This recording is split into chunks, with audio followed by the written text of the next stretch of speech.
ಹಾವೇರಿ ಜಿಲ್ಲೆ ಸಮ್ಮಸ್ಗಿ ಗ್ರಾಮದಲ್ಲಿ 2003ನೇ ಇಸವಿ ಮಾರ್ಚ್ 11ರಂದು ಜನಿಸಿತು ಒಂದು ಸ್ವಾಭಿಮಾನದ ಗುಡಿ.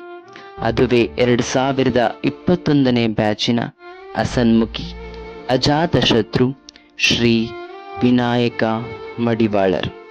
ತಂದೆ ತಾಯಿಗೆ ಒಳ್ಳೆಯ ಮಗನಾಗಿ, ತಮ್ಮನೆಗೆ ಬುದ್ಧಿ ಹೇಳುವ ಅಣ್ಣನಾಗಿ, ಮನೆಯ ಹಿರಿಮಗನೆಂಬ ಬಿರುದಿಗೆ ತಕ್ಕಂತೆ ಜವಾಬ್ದಾರಿಯ ಮಗನಾಗಿ ಬಾಳುತ್ತಿದ್ದ ಆ ಮನೆಯ ಮುದ್ದು ಕೂಸಂದು ದಾವಣಗೆರೆಯ ಯುಬಿಟಿ ಕಾಲೇಜಿಗೆ ಬಂದು ನಮ್ಮನ್ನೆಲ್ಲ ಸೇರಿದ್ದು 2021ರಲ್ಲಿ. ಎಂದಿಗೂ ಯಾರೊಂದಿಗೂ ಜಗಳವಾಡದೆ, ಯಾರ ಮನಸ್ಸನ್ನು ನೋಯಿಸದೆ, ಎಲ್ಲರೊಂದಿಗೂ ತನ್ನದೇ ನಗುವಿನಿಂದ ಸ್ನೇಹ ಬೆಸೆದಿದ್ದ ಆತನು ನಿಜಕ್ಕೂ ಅಜಾತಶತ್ರು. ಕಷ್ಟಗಳು ನೂರಿರಲಿ, ಯಾವುದಕ್ಕೂ ಅಂಜದ, ಯಾರ ಸಹಾಯವನ್ನೂ ಅಪೇಕ್ಷಿಸದ, ನಿರೀಕ್ಷೆಗಳೇ ಇಲ್ಲದೆ ಬದುಕಿದ್ದ ಸ್ವಾಭಿಮಾನದ ಕಂದ ವಿನಾಯಕ. ಶಿಕ್ಷಕರೊಂದಿಗೂ ಅಷ್ಟೇ, ಒಳ್ಳೆಯ, ವಿಧೇಯ, ವಿನಯದ ವಿನಾಯಕನೆಂದೇ ಹೆಸರು. ಯಾರಾದರೂ ಬೈದಾಗ ತುಸು ನಕ್ಕು ಹೋಗುತ್ತಿದ್ದ ಆ ನಗುಮುಖದ ನೆನಪು ಎಂದಿಗೂ ನಮ್ಮೆದೆಯಲ್ಲಿ ಮಾಸದು.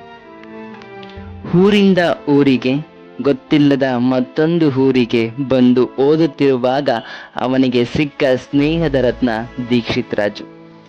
ಇವರಿಬ್ಬರ ಸ್ನೇಹ ನಮ್ಮೆಲ್ಲರಿಗೂ ಒಂದು ಬಹುದೊಡ್ಡ ಆದರ್ಶ. ಸುಖದಲ್ಲಿ ಮಾತ್ರ ಸ್ನೇಹಿತರು ಅನ್ನೋ ಮಾತನ್ನ ಸುಳ್ಳು ಮಾಡಿದ ಸ್ನೇಹ ಜೀವಿಗಳು. ಕಷ್ಟವಿರಲಿ, ಸುಖವಿರಲಿ, ನಗುವಿರಲಿ, ನಲಿವಿರಲಿ, ನಿನ್ನೊಂದಿಗೆ ನಾನಿರುವೆ ಎಂದು ನಿಂತಿದ್ದ ಬಹುದೊಡ್ಡ ಶಕ್ತಿ ದೀಕ್ಷಿತ್. ಆದರೆ ಈ ಸ್ನೇಹಕ್ಕೆ, ಆ ಸ್ವಾಭಿಮಾನಕ್ಕೆ, ಆ ಅಜಾತಶತ್ರು ವ್ಯಕ್ತಿತ್ವಕ್ಕೆ, ಆ ಮಾನವೀಯ ಹೃದಯಕ್ಕೆ ಯಾವ ದೃಷ್ಟಿ ಬಿತ್ತೋ ಗೊತ್ತಿಲ್ಲ. ದೇವರಿಗೆ ಈ ನಗುವಿನ ಮೇಲೆ ಯಾಕೆ ಇಷ್ಟೊಂದು ಇಷ್ಟವಾಯಿತೋ ಗೊತ್ತಿಲ್ಲ. ಏಪ್ರಿಲ್ 4, 2025ರಂದು ತೀವ್ರ ಆರೋಗ್ಯ ಸಮಸ್ಯೆಯಿಂದ ಶ್ರೀ ವಿನಾಯಕ ಮಡಿವಾಳರ್ ಬೆಳಗ್ಗೆ 5:30ಕ್ಕೆ ನಮ್ಮನ್ನೆಲ್ಲ ತೊರೆದು ಸ್ವರ್ಗಸ್ಥರಾದರು.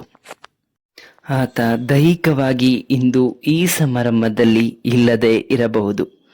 ಆದರೆ ನಮ್ಮ 4 ವರ್ಷದ ನೆನಪುಗಳಲ್ಲಿ, ನಮ್ಮ ಭಾವಗಳಲ್ಲಿ, ನಮ್ಮ ಭಾವನೆಯ ಮಿಡಿತದಲ್ಲಿ, ನಮ್ಮ ಈ ಸ್ನೇಹದ ಸಂಬಂಧದಲ್ಲಿ ಆತನ ನಗು ಎಂದಿಗೂ ಜೀವಂತ.